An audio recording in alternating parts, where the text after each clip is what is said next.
Bapak mengatakan, waktu tadi yang sudah kita dengar juga pada waktu pertama kali Bapak menjenguk putra Bapak setelah ditahan di Polda Metro ya Pak ya? Ya. Itu pada tanggal 22 Oktober. Bapak katakan, saya kecolongan. Apa maksud Bapak dengan kecolongan? Kecolongan yang tadi saya katakan bahwa setiap ada permasalahan anak saya telepon saya. Kali ini dia tidak menelpon saya. Kalau seandainya dia menelepon saya, ada perintah seperti ini, saya yakin seyakin-yakinnya ini tidak akan terjadi.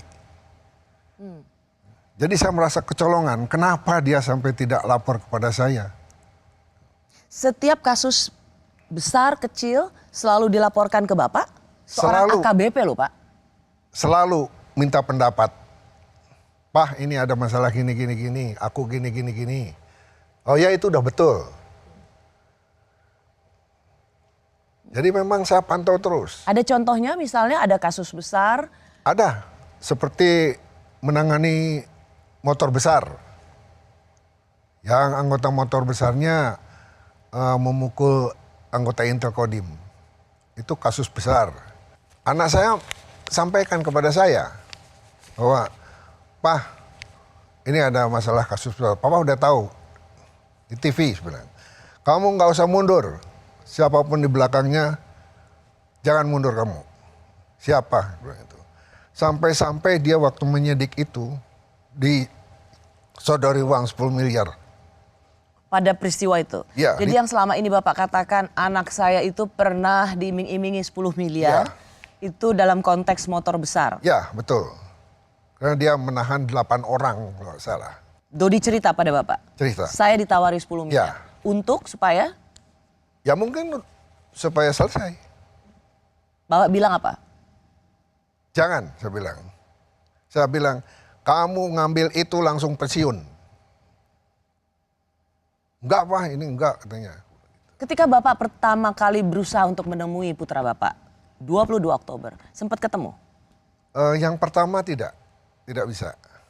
Ada upaya untuk menjumpai Dodi lagi? Yang kedua baru bisa ketemu. Apa waktu itu Pak? Percakapan antara ayah dan anak? Saya begitu ketemu dia, saya juga iba lihat dia. Begitu lihat ibunya,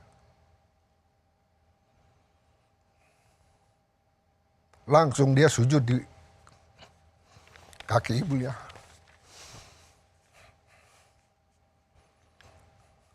Kemudian saya tanya, kenapa kamu sampai begini? Dia jelaskan semua. Setelah dia jelaskan kepada saya mengambil kesimpulan. Dilihat dari kebatinannya dia, bahwa anak ini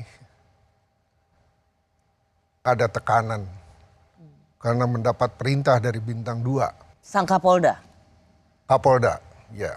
Ia menceritakan secara terang benderang atau Bapak merasakan dari nuansa keterangannya, penjelasannya, atau dia mengatakan, Pak, saya disuruh?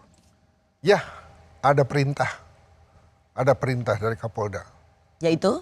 Ya, untuk melakukan yang sekarang ini. Menyisihkan? Menyisihkan. Kemudian dia sempat saya udah tolak Pak. Dan saya menanyakan ini untuk apa. Saya tidak berani, Jenderal. Jadi Dodi sempat mengutarakan juga ekspresinya, Ya. ketidakberaniannya pada Betul. Kapolda waktu itu, Betul. PM, Betul. Teddy Minahasa. Dan berkali-kali itu nolak. Ia katakan itu pada Bapak, Dodi. Ya. Apa yang membuat akhirnya dia nurut? Ya mungkin itu, ada tekanan itu. Akhirnya dilaksanakan sama dia. Pak Maman pasti juga mengikuti peristiwa demi peristiwa yang terjadi pada institusi Polri. Karena ini berdekatan dengan peristiwa besar yang juga mencoreng citra dan marwah institusi Polri, yaitu kasus Sambo. Kapolri, Jenderal Listio Sigit langsung mengeluarkan surat edaran yang mengatakan tidak, bahwa bawahan tidak harus, kira-kira begitu spiritnya, melaksanakan perintah atasannya yang tidak benar, yang melanggar hukum. Pada saat kejadian ini rilis narkoba bulan Juni, lalu kemudian ada bulan September. sesungguhnya itu sudah dikeluarkan oleh Kapolri. Mengapa perintah Kapolri ini kalah dengan perintah Kapolda? Ini salah psikologi aja, Pak.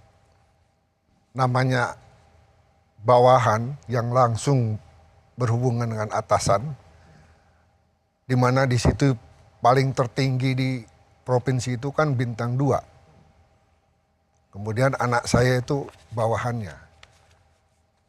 Saya katakan, anak saya pernah nolak. Dan bukan sekali.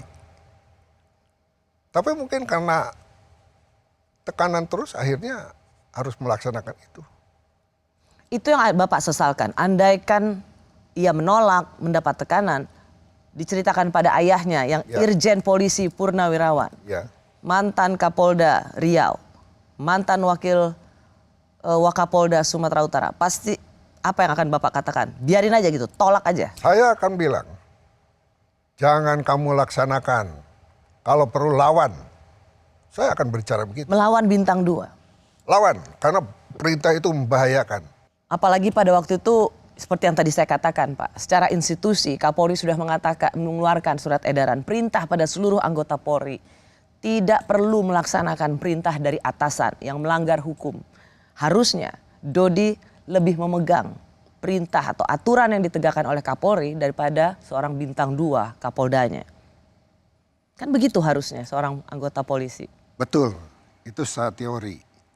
Tapi pelaksanaan di lapangan belum tentu bisa dilaksanakan.